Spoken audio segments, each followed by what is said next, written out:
force acting on it. However, force is equal to 0. So that if a force adding to the system is equal to 0, so the P1 plus the P2 is equal to constant. Because F equals 0, d dt whole thing is 0, so P1, P2 adding up as a constant. So, so what that means? It means a lot. This is called conservation of momentum.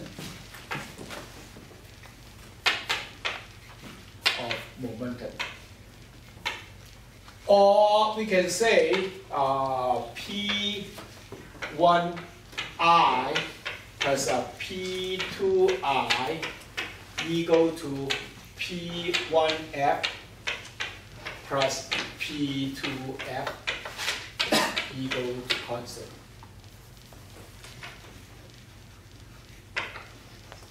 This, in the nutshell, is conservation of momentum.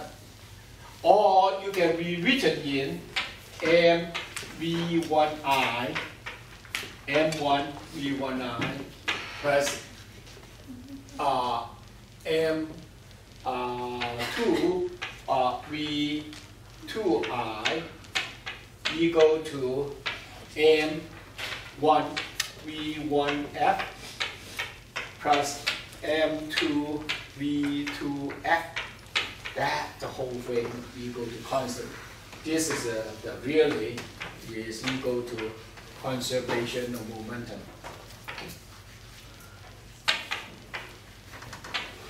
In the express way. This is what we want to use in our laboratory or in our lab. This experiment is very easy to do.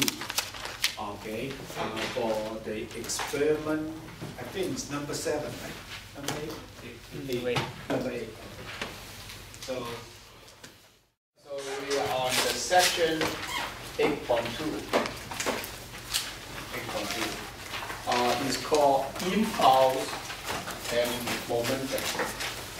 Impulse and momentum. Very important from the predicting the auto accident and how to prevent it and how to deal with it. So the first thing we like to do is put the second law from the new second law.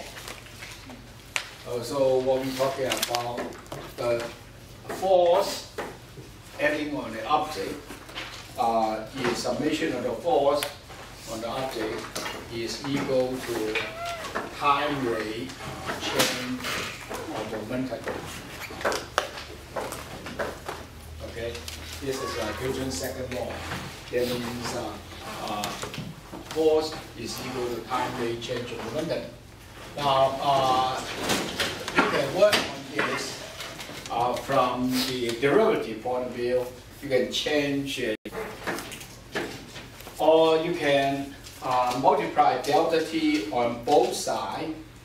In that cases, you will have summation of f times delta t is equal to delta p. So now we have a new phenomenon, a new relationship. In which cases is delta p, delta t, delta p. Delta p means change of momentum. Change of momentum. And then f times delta t has a impulse, change of momentum. Now this impulse and change of momentum is related with auto accident, related with how we are doing something to avoid somebody getting hurt. Why? Basically, when you have a collision, you have an auto collision. For example, in the auto, so hitting the wall. Hitting the wall, when you drive the car, this is a wall.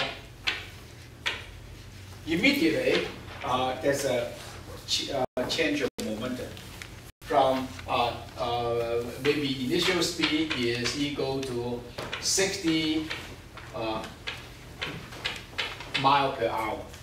When you're hitting here, then you got V sub F is equal to 0 because you're hitting the wall.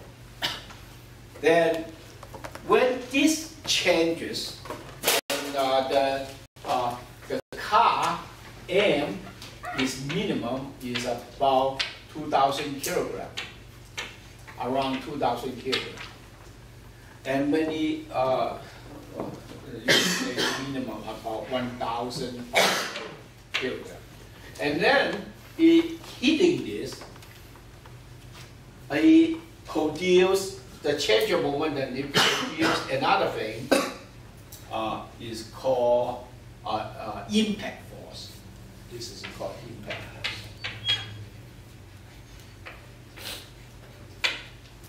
So the impact force times delta t is equal to change of momentum.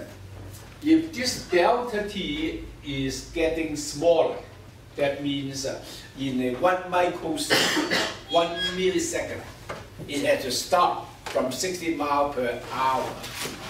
Then immediately the impact force is going to huge, go up exponentially.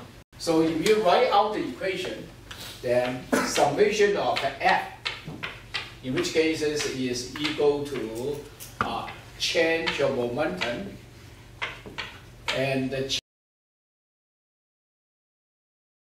delta t. This is for the simple algebra point of view.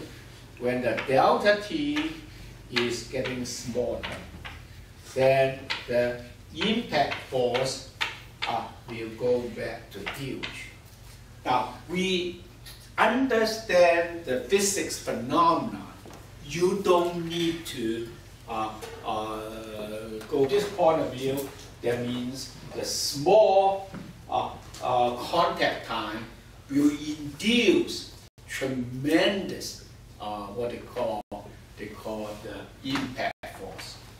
Now, most of you are playing the ball, basketball, or one of the American favorite sport is called baseball. Now, baseball is quite different sport. Play on the little league. So, baseball is a really what we call, to me, is a really boring game. So you can no action. No action. And then gradually I find out that from my son, is no action is good action, you know, because nobody can hit it, you know.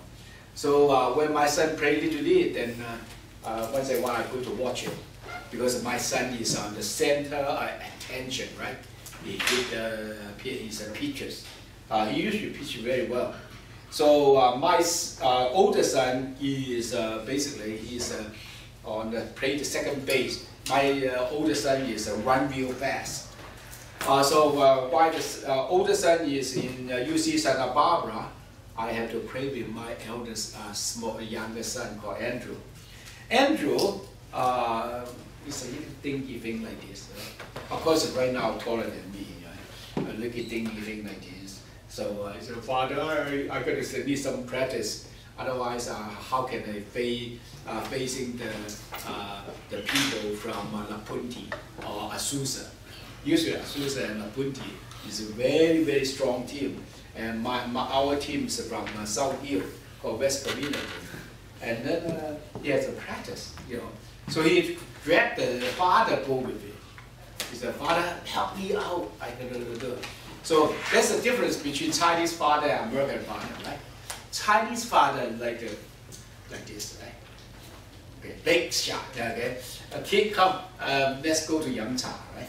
And the kid will follow. But the American kid is just opposite. American father is just opposite. When the son said, "Pray with me," I feel such an honor, right? So I run to the backyard with him, right? Run to the backyard with him. Here he is, the younger son here. He says, "Father, watch out!" So he threw the baseball to me. All right. I didn't know how fast he hit. He threw the baseball. I said, "Okay, this is a dinky guy. So what?" So I said, "I'm going to catch him." So I jump up and catch like this. Oh, I make a terrible mistake. Because when I here catch the ball hitting me right on the bar, and then I didn't know how fast my son here throw. Later, 50 miles per hour. Can you imagine that 50 miles per hour and hitting here and stop right in a microsecond?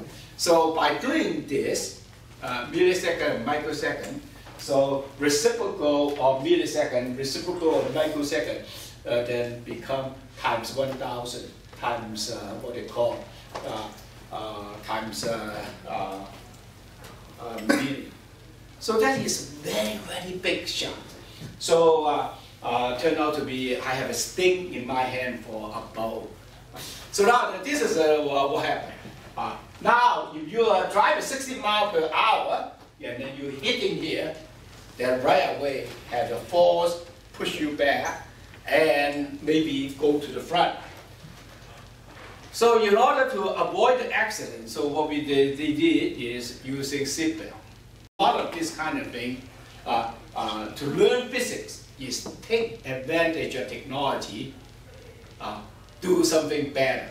In this case, as we like to advise you, learn this so you see the opportunity happen to you, jump for it.